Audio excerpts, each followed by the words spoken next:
If you're not part of the Gen Zs, then you'll probably remember when they used to put CDs in books so that it could be interactive.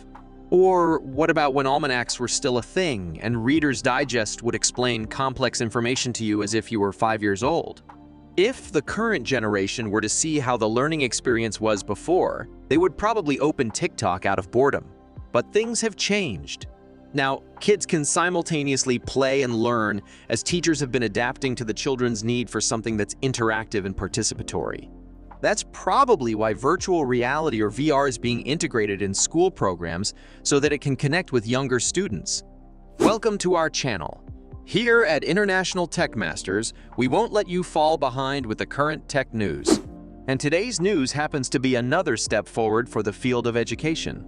A school from Warwickshire in England has discovered and implemented a new learning experience to its students during the COVID lockdowns. With the use of VR headsets, the school has given the students a unique virtual reality experience where they can explore, as if they are on a field trip. Kind of like that old show, Magic School Bus, as students go on long journeys while Miss Frizzle explains everything. It doesn't take a tech whiz to know about VR, but if you have no clue yet, virtual reality is an environment digitally replicated in order for its audience to immerse themselves in the projected reality. It's been particularly hyped by gamers as they use their VR headsets to place themselves in the game. And recently, a movie called Ready Player One centers around it. But before we move on, let us know what you think. Is it a good move to use advanced technology in the classroom? Do you think this kind of learning experience will help students in their studies? Let us know in the comments down below. Despite what the general public might think of what VR is, it doesn't have to come with the fancy headsets that are going mainstream right now. What could be classified as VR can be traced back to the early 20th century with an invention called the Sensorama.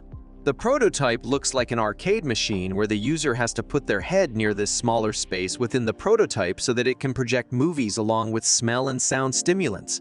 It was even dubbed as the future of cinema, but really, it was not as much of a hit as the inventor thought, so the notion of a virtual reality was lying low a few years after. So you see, virtual reality, as high-tech as it sounds, is not all that complicated. It only seems like it because it has evolved at a fast pace in recent years, as the game industry has tried to make it as common as other platforms, like consoles and PCs. The VR headsets that we see now only entered the picture around the 21st century, along with the hype of gamers with the prototype of Oculus Rift. Initially, virtual reality was envisioned as a field that would enhance the cinematic experience or help make advances in the gaming industry. But recently, it has found its way inside the classroom of elementary even up until college-level students. Well, if you do think about it, if the teacher suddenly whips out VR headsets in the middle of class, who wouldn't be engaged in the lecture? But what does this mean for the future of the classroom setting? Aside from using it for virtual field trips, VR could also offer a more immersive experience for those who are taking vocational courses. Some colleges that have a course for pilots offer flight simulations with the use of VR so that the students could really get a feel of being on air. Even NASA has used virtual reality simulations so that they could give virtual tours of Aspen during summer and winter. There are even talks of VR being used to enhance surgery training, while there's already a game that uses Oculus Rift to simulate surgeries. Perhaps they could improve upon it so that it could be used as material for formal training. Before we could get into the next part, why not click the like button, subscribe to our channel, and hit that notification bell so we could keep you posted. Now, going back, surely the school from Warwickshire isn't the only institution that's been utilizing VR headsets for their students to use, right? We've already told you about the flight simulation that pilots have to go through for their training, but aside from that, other schools are also keeping up. A school from Australia has been using VR to cater to their students with special needs in case a traditional classroom becomes overstimulating for them. The University of Michigan has created a virtual tour for their future football players so that they could scope the field if ever they get accepted as official athletes for the team. And several medicine schools have created a simulation so that learning anatomy becomes easier for their students. Aside from that, there's also a lot of useful apps that are compatible with a VR setting. If students before had to bear the unbearable practice of dissecting a frog, now there's a VR option to explore the body parts of a frog with Frogopedia without having to hold a scalpel and tear up a real-life animal. Microsoft HoloLens is an app that offers the same educational experience, but with human anatomy, which has helped medical students a great deal.